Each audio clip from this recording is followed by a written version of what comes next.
buenas tardes con todas y todos, sean bienvenidos. Vamos a dar inicio a este espacio de webinar de público de las artes, virtualidad o presencialidad. Solamente vamos a esperar un minuto mientras que se van sumando los demás participantes.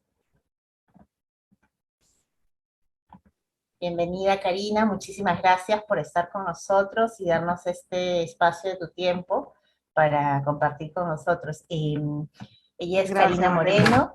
Moreno, estará a cargo de este espacio durante estos 40 minutos.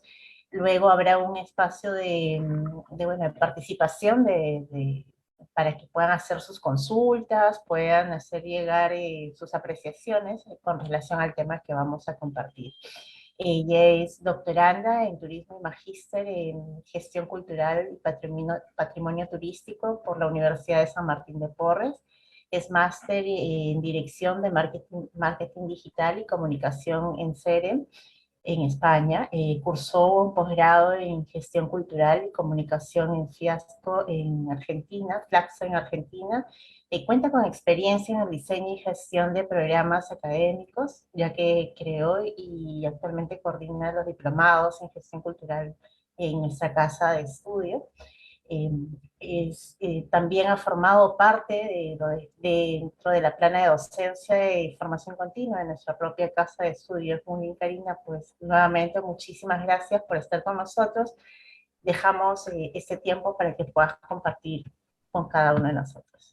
Gracias, Vanessa, por la invitación. Gracias a la universidad nuevamente por considerarme en este espacio. Nada, agradecerles a los que están aquí, tanto de manera en el Zoom como a aquellas personas que nos están viendo a través del Facebook. Yo quiero contarles que en realidad estamos en un momento extraño que creo que hay que definitivamente registrar, comparar, revisar. Todavía nos falta mucho en lo que se refiere a las cifras de consumo cultural durante la pandemia. Hasta el momento hay algunas cosas de 2020 y todavía pocas de 2021. Hay que ir un poco reuniéndolas, porque sí, efectivamente vamos a encontrar un tiempo, cifras raras, ¿no? Además hemos evolucionado, como vamos a ver a lo largo de esta sesión. Eh, Comenzar preguntándonos qué cosa pasó. Déjeme por favor compartir pantalla. El... Denme 2 segundos y que está. Ok, esto es. ¿Qué es lo que nos pasó el 16 de marzo de 2020, perdón, 2022, 2020, perdón, me he equivocado la fecha. Estoy pensando que estamos completando el 16 de marzo de 2020, cuando nos dijeron, el 15 de la noche, nos dijeron, bueno, hasta acá nomás, sean felices a su casa, 15 días, chao. Y nos fuimos. Confiadísimos nosotros que 15 días regresamos inmediatamente a la vida normal, allá son unas vacaciones pagadas, qué lindo, vamos a ver cómo organizamos la oficina. Otros, ay, ¿ahora qué hago? El lunes tenía que haber hecho otra cosa, un montón de cosas, ¿no? Entonces uno comenzó como que a pensar, ¿y ahora qué hacemos? Algunos tenían, hablando de artistas escénicos, por ejemplo, y plásticos, tenían compromisos durante en el tiempo, y bueno, algunos dijeron, bueno, no, pues sacamos 15 días, nos vamos a 2 meses más allá, no pasa nada, nos acomodamos, todo se reprogramó, todo tranquilo, todo bien, y vivimos felices y dijimos, ya, ok, todo muy bien. Sí, aquí saludar a los que están aquí, que hay algunos que nos conocemos, Pepe Cabana bienvenido también, y los que nos acompañan hoy. Y bueno, de la estupefacción de, ok, que todo bien, o ahora qué hacemos, pasamos a la resignación, porque nos dimos cuenta que que no iban a pasar eh, 15 días, ni un mes, ni 2 meses, ni tres, bueno, los tres que quedaron ya después del encierro hasta fines de junio, no, que pasaron muchos más, y en ese momento no lo sabíamos y comenzamos a pensar que era algo, ya va a pasar, y comenzar un poco a postergar las cosas, ¿no? Yo creo que nos volvimos expertos en postergar las cosas y en flexibilidad, pero creo que no se habíamos dado cuenta que en ese momento eso iba a pasar. Siento además que hubo una segunda reacción, que fueron esa resignación, ok, esto es lo que tenemos en este momento y ahora qué hacemos. También debo contarles que, sobre todo en la primera etapa, eh, hubo que también pensar cómo cerrar aquellas cosas que estaban en proceso. Quiero decir, pienso, por ejemplo, un festival como el FAE, que estaba a mitad de realización y que tuvo que evidentemente cancelar la segunda semana, con entradas ya vendidas, tuvieron que devolver el dinero, y ver cómo también cerraban con los artistas que estaban localmente aquí, que estaban aquí los artistas locales, pero también aquellos que ya venían invitados y que tenían que regresar a sus países antes que comenzara la, esta cuarentena. Y claro, también pasó, sobre todo en los primeros 2 o 3 meses, por eso hablo de la segunda reacción también, que comenzamos a ver muchas cosas transmitidas en línea, ¿no? Descubrimos esta vida en la virtualidad y claro, con mucho dolor, porque ha habido, muchas familias perdieron integrantes, muchas familias todavía tienen secuelas del asunto, no hemos salido todavía del tema. eh, Comenzamos a pensar en, ok, ¿qué vamos a hacer? ¿Qué nos toca hacer? Y los artistas comenzaron a crear, porque aquellos que estaban en sus casas, pienso por ejemplo en las compañías de ballet, la gente de danza, la gente que trabaja con el cuerpo, tenía que sin dudas seguir moviéndose. Y ya si bien es cierto, no podía ir al estudio, si es que no tenía un estudio en casa, era la sala, el comedor, el baño, comenzar a encontrar espacios donde yo pudiera hacer lo que tenía que hacer en mi cotidianidad, sobre todo aprendiendo en esta convivencia en la que estábamos todos juntos, toda la familia, trabajando y haciendo nuestras cosas de manera encerrados, ¿no? Sí, un tránsito muy restringido, sino también que muchos creadores comenzaron a encontrar y a decir cosas, se generaron conciertos virtuales, se generaron eh, incluso transmisiones de danza, de música. Los espacios escénicos comenzaron a transmitir algunas cosas que estuvieran grabadas y también los museos y las galerías tenían algunos recorridos virtuales que tenían grabados. Como bien dice aquí, la necesidad fue acompañar al público durante el encierro y no perder el contacto, seguir manteniendo ese contacto. El año 2020, por ejemplo, el Ministerio de Cultura de Chile hizo una encuesta, y en esta encuesta hay algo que me parece fundamental y que yo digo de manera recurrente para quienes me han escuchado ya este tema, que es que en el 2020 un porcentaje alto, el 35% de los encuestados decían que habían consumido cultura por salud mental. Y aquí aparece esta idea de acompañar al público o sea, mantener el contacto, pero también de parte del público el mantener esta lucidez que nos parecía tan importante mantener, ¿no? O sea, esta lucidez que era mantenernos tranquilos ante lo desconocido, ante no saber qué va a pasar, ante cada anuncio, cada 15 días de que se extendía el periodo de cuarentena, que habían más muertos, y además, bueno, con las situaciones que se fueron dando también a nivel político a lo largo de estos años, ¿no? De estos meses también. Entonces, fue una época, esta primera época fue muy rara, muy extraña. Además, hay una cosa que creo que también, sobre todo aquellos que estamos en Lima, ganamos, y es que nos dimos cuenta de ese tiempo, 2, 3, 4 horas que gastábamos en el tráfico, que de pronto ya no teníamos que gastarlo, sino que podíamos dedicarlo a hacer cosas. Entonces, se dio como una explosión de consumo en redes y de cursos, de cosas, mientras se fueron creando, ¿no? En realidad todo se fue un poco dando muy rápido, pero claro, se hicieron conferencias y estábamos conectados a 5 conferencias a la vez, felices, además felices en el sentido de poder conectarnos con otras latitudes, pero porque no solamente nos conectábamos en Perú, sino también en otras latitudes, eso vamos a verlo más adelante también, ahora va a volver a aparecer, pero sí también con esta incertidumbre enorme de no saber qué va a pasar, con muchas angustias y muchas también preocupaciones respecto a lo que se viene, y además con, con el tema también de la gente que pasó a los temas económicos, ¿no? La estabilidad laboral que no siempre estuvo allí, entonces también hay otras cosas que se dieron en este periodo.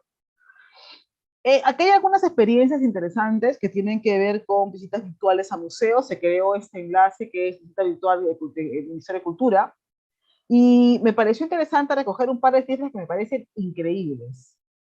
Estas son un par de cifras que acabo de sacar esta mañana de esta web, visitavirtualcultura.p, que son recorridos virtuales por diferentes museos gestionados por el Ministerio de Cultura.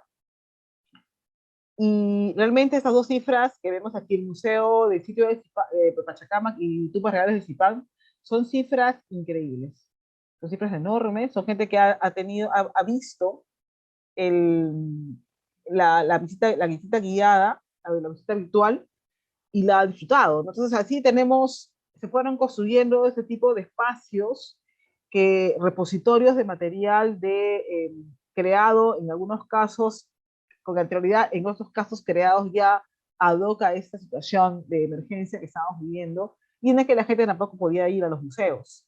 Entonces, esto pasó todo el 2020, bueno, parte del 21 también, y esta es una cifra que me parece importante analizar, porque implica que muchas veces se dice que no hay interés en ir y visitar los museos, que los museos son espacios para especialistas, cuando en realidad vemos que las cifras son maravillosas y que realmente los museos, incluso visitas virtuales, pueden ser fascinantes. Imagínense, logramos esto con una visita virtual, se imaginen lo que lograríamos con visitas presenciales que lentamente se han comenzado a dar en los espacios gestionados por el Ministerio de Cultura y otros museos también.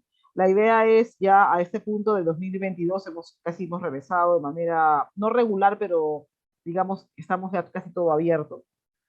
Pero en este primer momento también fueron espacios para un poco acompañarnos en el proceso, ¿no? Sucedió lo mismo con el Gran Teatro Nacional, que creó GTN en vivo, el Gran Teatro Nacional en vivo. Ellos generaron ese espacio muy velozmente, casi en mayo de 2020, me parece mayo, debe haber sido mayo.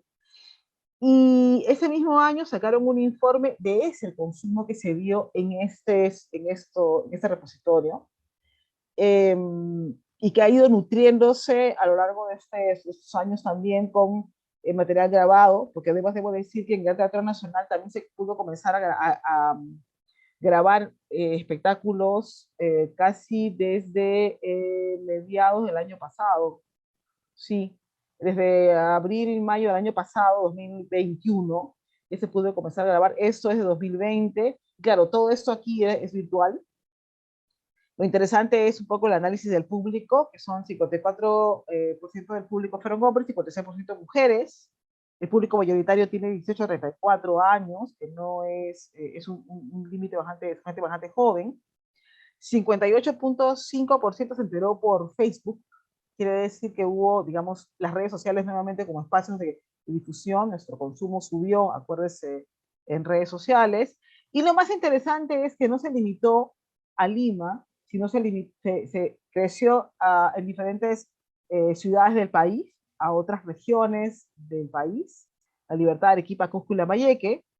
Y lo más interesante es que pasamos fronteras. O sea, así como en el caso de los museos, también en el caso de el consumo en GTN en vivo, se dio también en el exterior, España, Estados Unidos, México, Argentina y Colombia, entre otros. En realidad, esto nos dice que de pronto nos dimos cuenta que la virtualidad comenzaba a romper fronteras, así como nosotros veíamos y participábamos en conferencias en otras latitudes, también desde otras latitudes comenzaron a consumir aquellas cosas que nosotros estábamos produciendo, porque en algunos casos, muchos casos, tanto en el caso del GTN vivo se generaron grabaciones específicas para este formato, no solamente antes de regresar a la presencialidad, ¿no? Se comenzó a grabar, es más, fue una forma en que algunos artistas escénicos tuvieron la posibilidad, no solo los elencos nacionales, recordemos que el Gran Teatro Nacional es la casa de los 5 elencos nacionales, el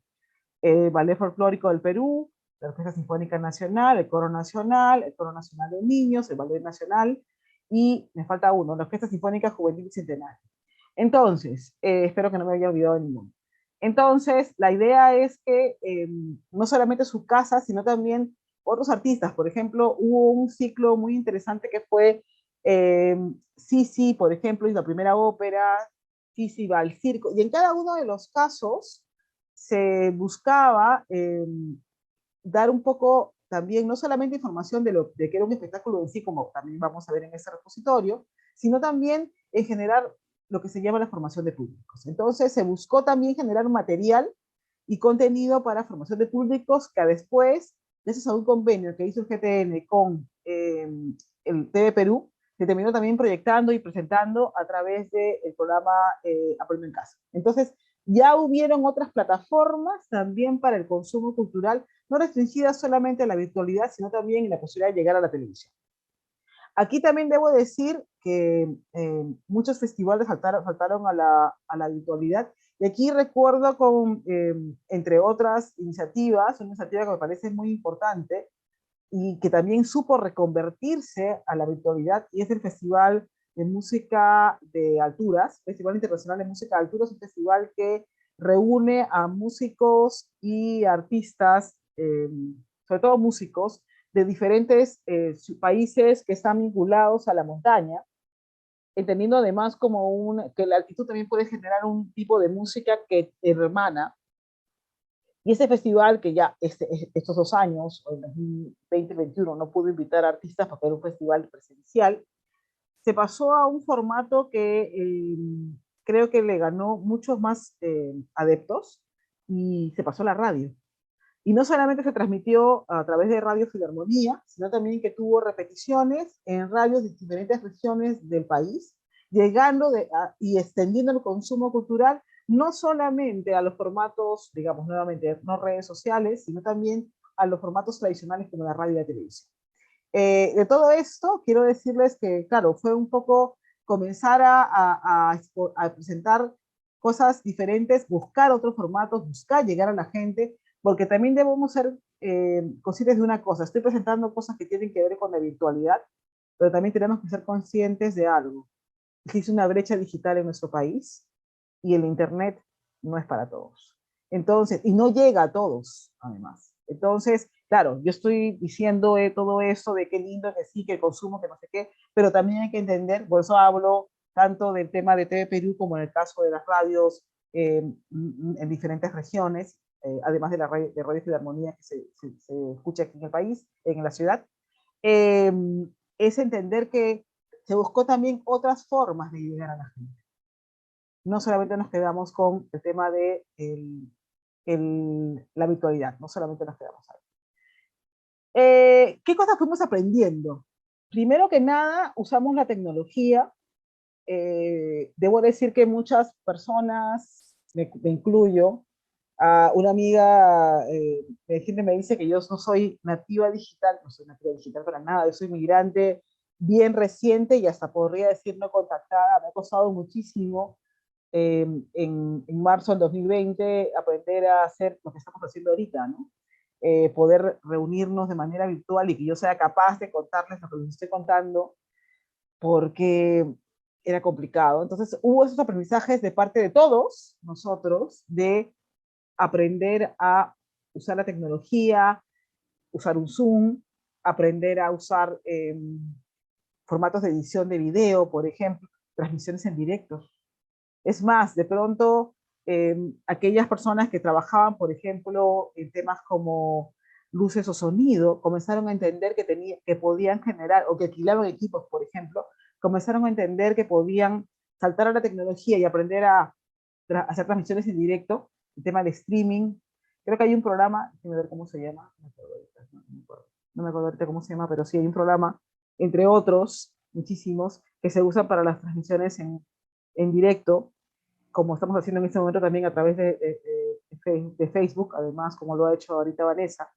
Y sí, pues, nos volvimos muy digitales, tuvimos que aprender así, pero sobre la marcha, rapidísimo, en todas las cosas que de pronto nos fueron útiles y descubrimos como herramientas para seguir en conexión con el público, seguir creando, seguir generando cosas. Aquí debo decir, por ejemplo, que hay también una experiencia muy interesante, que es una ópera que compuso,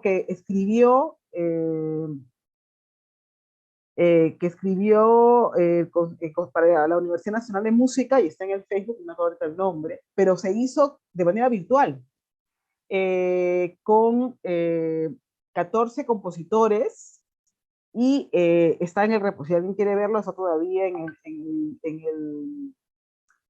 el Facebook de la Universidad Nacional de Música, y realmente es una cosa increíble cómo se pudo componer y crear algo, además tan hermoso. Maritza Núñez, la compositora peruana que vive en Finlandia, ella estuvo ocasionalmente en Lima y se quedó un buen tiempo por el tema de la pandemia aquí en Perú. Y de pronto, claro, terminó trabajando con esos jóvenes compositores y generó un espectáculo hermoso, completamente lúdico y onírico, todo creado en la virtualidad, nunca se encontraron.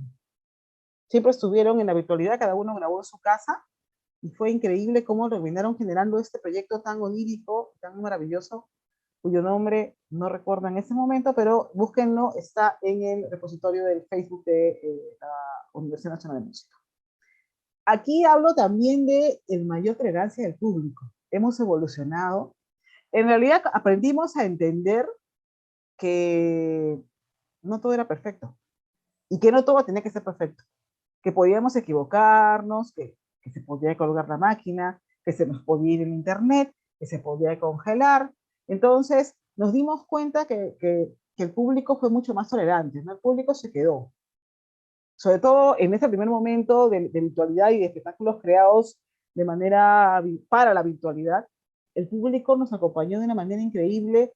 Sé, por ejemplo, que hubieron espectáculos que se crearon escénicos, por ejemplo, para la virtualidad, que llegaron a tener 1000 asistentes en una noche, con entradas pagadas. El promedio en obras, digamos, por propuestas son 500 personas, a veces 50 personas, y estaba bien. Entonces, en cada uno de los casos, creo que el público fue muy tolerante, no toleró, esperó, y ha pasado, por ejemplo, situaciones como que se iba a hacer una transmisión en directo de alguna propuesta y de pronto no salió porque no se pudieron conectar y algo falló en la máquina, o no, o a veces transmisiones en directo que se pensaron que iban a ser en directo y terminó saliendo una grabación porque simple y sencillamente no salió. Entonces, pero el público no es que diga, devuelve mi plata, yo ya no quiero ver esto, sino que estuvo ahí con nosotros. Porque, como decía hace un rato, el tema de acompañarnos de un lado y del otro fue lo más importante, ¿no? Eh, También descubrimos las posibilidades de la virtualidad, y en esas potencialidades o posibilidades de la virtualidad estamos hablando que no hay límite de tiempo y espacio. Quiere decir, yo puedo estar en una reunión, en una conferencia en España, si estamos lógicamente con el cambio horario bien, y de pronto termino y bueno, pues regreso a Perú para dictar una clase y no pasa nada. Y entonces, claro, ya no tengo límites. Y es más, voy a demorarme lo que demora un clic. Entonces, eso sí fue una posibilidad maravillosa. Lo mismo que, sobre todo para espectáculos grabados, que estén allí a mi disposición para cuando yo quiera verlos. Hubieron, por ejemplo, muchos conciertos de cantantes reconocidos que se grabaron y se vendieron para consumo durante 48 horas o 47 días. Y claro, las tiqueteras no solamente se volvieron plataformas de difusión, sino también que se crearon algunas plataformas más que con el tiempo ya no se usaron. Estamos hablando todo esto de la virtualidad porque todavía no llegamos a 2021 cuando comenzamos a regresar. Aquí vamos a comenzar a regresar. Lo que nos trajo el 2021. El 2021 nos trajo la opción de la presencialidad con aforos limitados, 30, 40, 50, 60, según 80, según posibilidad, y además con un protocolo del MINSA coordinado con el MINCUL, que ya se había comenzado a desarrollar para cuando comenzaron a haber ensayos y grabaciones, pero que ahora hablaban ya de puestas en escena posibles. Y también entender un poco cómo tenía que programar, ¿no? hace unos días, por ejemplo, hace un tiempo, eh, comentábamos con programadores, y claro, lo más importante es decir la flexibilidad como solución, pero también cumplir con compromisos que se habían quedado en stand-by. O sea, en el 2020 yo dije, ok, ya 15 días, 30 días, no sé qué, al final me di cuenta que no, y un poco postergué todo para más adelante, pensando que el 2021 iba a ser mejor. Es más, al inicio de 2021, recordemos, febrero de 2021, tuvimos nuevamente un cierre de un mes. En ese mes se tuvo que ya se habían comenzado a pensar en cosas presenciales, sobre todo al aire libre. Me parece recordar una propuesta que había planteado el británico con cosas geniales en el Británico Station, que es un espacio al aire libre, frente al Teatro Británico. Tuvieron que cancelarlo. Ya estaban las entradas vendidas. Claro, además estamos pensando en aforos reducidos, ¿no? Aforos de 30, 40, 50%. Eh, y creo que la palabra para el 2021 fue presencialidad, pero con absoluta flexibilidad. ¿Qué quiere decir? Ok, de acuerdo, estoy lista para regresar a la presencialidad, pero con una serie de condiciones que hacen que sea difícil programar. O sea, tengo que ser muy cauto, es más, ya estamos vacunados algunos, digamos, sobre todo los mayores, y hasta el fin de año ya estamos vacunados la mayoría. Entonces, pensar en que en este momento de programar era pensar, ok, programo, pero tengo que tener en cuenta las condiciones de público y también este aforo, que en algunos casos, o por ejemplo hacer transmisiones híbridas, que quiere decir, ok, está gente en sala, pero también hay gente que yo transmito vía stream y cobro por cualquiera de los dos usos. Y en el caso de los museos, eran aforos chiquititos que yo podía desarrollar. Aquí quizás me voy a saltar un poquito porque evidentemente no solamente estamos hablando de las medidas sanitarias en el sentido de carnet de vacunación, sino también protocolos larguísimos de desinfección entre un grupo y otro cuando entraban a los museos. Por ejemplo, si yo tenía capacidad para que recibiera 15 o 20 personas en un museo, después que ese grupo se retiraba y que había tenido que reservar su sitio, eso también es importante decirlo, tengo que reservar mi espacio, aún ahora tengo que reservar mi sitio, tengo que llenar una ficha y hacer toda una separación de la fecha y el horario para que me puedan esperar. No puedo caer así como se me ocurría antes, ay, voy a ir al museo tal, no. Tienes que reservar tu espacio. Entonces, y generar una serie de protocolos que afortunadamente también se pueden resolver en la puerta, pero no es la idea. La idea es que tú reserves con tiempo y tengas todo este protocolo de hacer una ficha sintomatológica y presentar tu carnet de vacunación, así como tu documento de identidad. Ahora, una cosa que me había saltado, el tema del espacio público como oportunidad. El aire libre se convirtió en opción. El aire libre nos permitió comenzar a soñar y a experimentar la posibilidad de regresar a la presencialidad casi de manera natural, con lógicamente un aforo un poquito más grande que si fuera un espacio cerrado. Y aquí me gustaría recordar dos espectáculos escénicos que fueron Somos Libres en el Parque de la Exposición o Parque de las Aguas, como se le conoce, y Venciendo al Diablo en el Parque Reducto, además de muchísimas experiencias como por ejemplo podríamos pensar en un espectáculo de títeres que se daba regularmente, no me acuerdo si los sábados o los domingos en el Parque del Avión en el RIMAC, los espectáculos que se dieron también en los parques zonales, programados por Serpar y la Municipalidad y la Secretaría de Cultura de la Municipalidad de Lima, también fueron espacios hechos en la virtualidad y el público saludó y agradeció. Debo decir que en el 2020 se presentó una especie de documento, libro, publicación, pensando qué iba a pasar con el público hacia el 2021. Y se hablaba de que el público iba a tener muchas dudas de regresar y sobre todo pensando en los temas de crisis económica y de miedo al tema pandémico. En el caso de Perú y en el caso Lima, eh, no pasó. Nosotros hemos copado, y creo que eso es a nivel nacional, hemos copado los espacios porque teníamos ganas de salir, porque hemos estado encerrados mucho tiempo. Entonces, esta sensación de encierro ha desbordado en asistencia también a los espectáculos, esto se está dando. Es más, ya los espectáculos virtuales durante el 2021 no tuvieron tanto público como lo tuvieron sí los espectáculos híbridos y la presencialidad, porque fue la vuelta a la presencialidad. Sobre todo hacia el final del año, desde la segunda mitad del año ya se buscó solamente eh, regresar a la... Es más, si recuerdo bien, creo que una de las primeras obras que hicieron presenciales es Garrincha en Alianza, por ejemplo, ¿no? El futuro, ¿qué nos espera en el futuro? A ver, primero que nada, en este retorno seguro es necesario pruebas, pruebas y más pruebas. Sin dudas, hay que, o sea, tanto desde los artistas que están en el escenario y aquellas personas que visitan un espacio ahora sin carnet de vacunación, con los que tenemos más de 40, 50, son las 3 vacunas. Entonces, tenemos que andar con DNI y carnet de vacunación y pasar pruebas cada vez que es necesario. Y si pertenecemos al mundo escénico, hay que tomarse pruebas a cada rato, cada vez que tienes, porque no puedes actuar con mascarilla.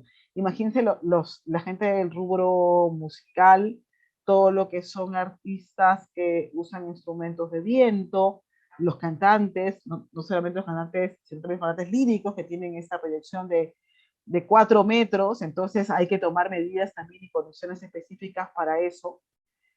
Creo que hay que explorar sí la presencialidad, pero también otros caminos que pueden ser formatos híbridos, sobre todo considerando los aforos que pueden crecer o disminuir, según sea el caso. Y lo más importante quizás es volver a sorprender, que el público sienta que estamos allí para ellos, que lo hemos estado esperando, que somos espacios seguros, pero sobre todo que la tecnología puede ser un aliado. Yo siento que, si bien es cierto, el público en el 2021 dejó de lado la virtualidad y no lo respaldó tanto como lo hizo en el 2020.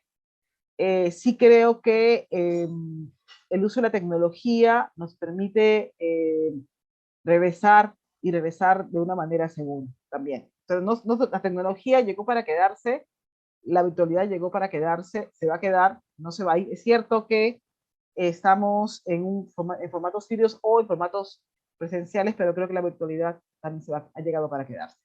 Y eso es, no sé si estoy en tiempo, Vanessa, tú me dices, creo que sí, más o menos. Ya estamos bien, Karina, para hacer. Perfecto, si quieren preguntas, aquí estamos. Muchas gracias. Pueden hacernos llegar sus preguntas, pueden abrir sus micrófonos o en todo caso también pueden hacernos llegar a través del chat. Mientras tanto te comparto una pregunta, Karina. ¿Cómo influye la virtualidad al plan de marketing en la gestión cultural? A ver, uno de los temas quizás que tenemos que definir es que el plan de marketing y todo nuestro plan está centrado en el público. Y ese público va a ser el que determine todo. Entonces, si yo tengo un público y además, ¿cómo es este público? Si es un público que está conectado, que está casi todo el tiempo monitoreado, es un público, digamos, de repente mayor, que busca otras formas de enterarse de las cosas. Claro, yo tengo que un poco, a partir del público, identificarlo bien, es que voy a identificar los canales por los que se comunica y entrar a esos canales para llegar a él.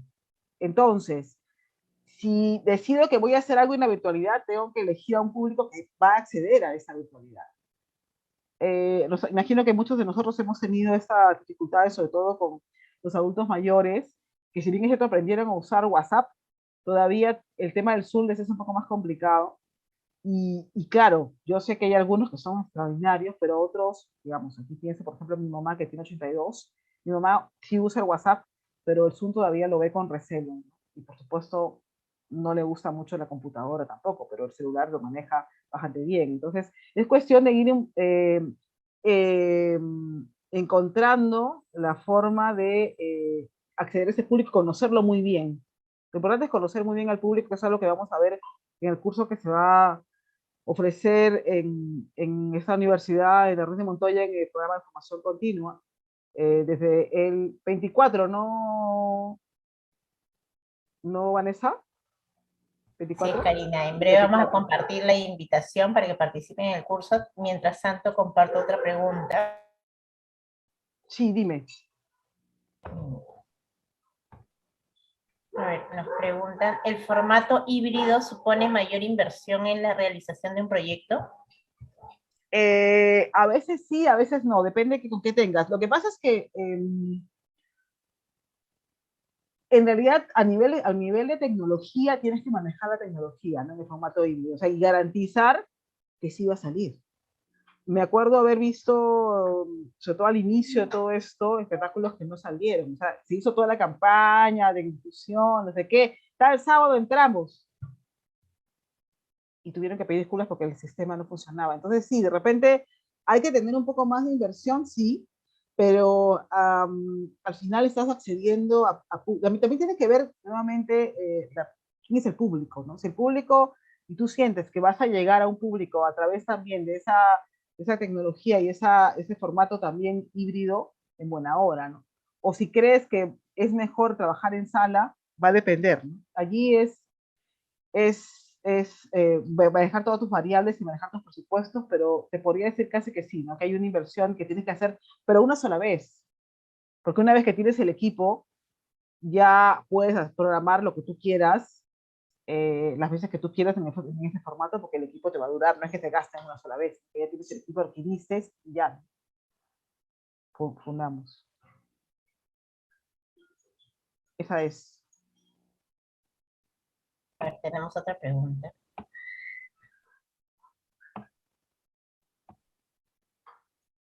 ¿De qué forma se ha podido llegar a un público infantil o qué estrategias específicas para escolares se han desarrollado durante este tiempo de pandemia y cómo han impactado en ellos? Yo debo decirte que es un público que no ha estado del todo atendido porque está sobreexpuesto. O sea, uno de los grandes temas quizás que se han dado a lo largo de la pandemia son los escolares y cómo los escolares, sobre todo los más chiquitos, han tenido que de pronto aprender a usar computadoras, estar acostados con las mamás, el papá, la mamá, la abuelita, quien tocaba, y tener la posibilidad de estar en el colegio primero, ¿no? Porque estamos hablando también de la etapa escolar. Y después de eso, decirte nuevamente que desde la virtualidad tengo que pasar ahora a ver espectáculos, por ejemplo, escénicos. Ha tenido que construirse todo un sistema nuevo y jalarlos de una manera diferente porque ya están hartos de la pantalla. Los niños son niños digitales, pero tenemos que generar los cuentacuentos, las historias, hablando sobre todo de la virtualidad y cuando apenas he podido llegar a la presencialidad se ha hecho, sobre todo en parques de diferentes zonas de la ciudad, por lo menos aquí en Lima, se ha trabajado mucho con los chicos de manera terrible, ¿no? O sea, se ha trabajado con ellos de manera ahí en el jardín, en el parque, en la plaza pública con ellos, que sea de la manito, lejitos, porque ha sido la manera. Es más, les comento más, ¿cuánta gente ha estado haciendo reuniones para niños? Porque otro tema que creo que también tenemos que tomar en cuenta es que la socialización de los chicos ha cambiado con ese tiempo de encierro. Y hemos tenido, quizás será el mayor problema y espero que las artes podamos ser una forma de ayudarlos a salir adelante, porque sí ha sido duro y va a seguir siendo duro. Yo creo que ahora, entiendo que ahora en marzo regresan a la presencialidad y allí habrá que ver a nivel no solamente del consumo cultural, sino también de la socialización, cómo les ha ido. Sé que hay proyectos muy interesantes que se han trabajado en la virtualidad, intentando llegar con títeres, con cuentacuentos, con historias, pero también usando, o sea, por un lado, la virtualidad, pero también usando parques públicos y plazas para llegar a los chicos, porque los niños tenían que salir. Acuérdense que incluso en la época más dura, los chicos tenían permiso para salir, aunque sea un rato o una hora, por un tema de socialización y un poco también de estrés, ¿no? Porque ya estaban bastante sometidos a la presión de las clases en las pantallas, por las pantallas, a través de las pantallas. Espero haber contestado. Y ahí tenemos otra pregunta de Julio. En el caso de los museos, ¿de qué manera se puede mantener la interacción y la fidelización de los públicos desde ese ámbito virtual? Sin dudas, quizás el mejor ejemplo, Julio, ha sido este Museos en Línea, que ha tenido muchísima gente y también generando actividades a través de los colegios, ¿no? Pensándolo nuevamente en el público joven, cómo este público joven se ha visto, los museos han trabajado, por ejemplo, el Museo de Boca Central Reserva, trabajó todo un proyecto con los docentes de colegio para llegar a los escolares de esa manera. Por otro lado, está también el tema de la gente adulta, que también a través de conferencias, se ha hecho muchas conferencias respecto a museos, por ejemplo, ¿no? Y ha sido una forma de generar a la gente. No ha sido, quizás, en un primer momento fue mucho más, jaló mucho más, digamos, en 2020 y 2021 quizás menos, porque ya podíamos ir a algunos espacios.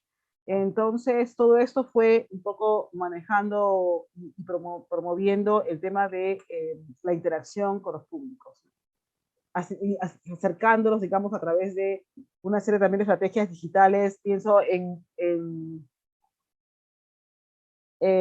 estrategias digitales como, por ejemplo, concursos, conferencias, ¿no? Exactamente, es algo que habíamos hablado, José Antonio, gracias por estar nuevamente con nosotros.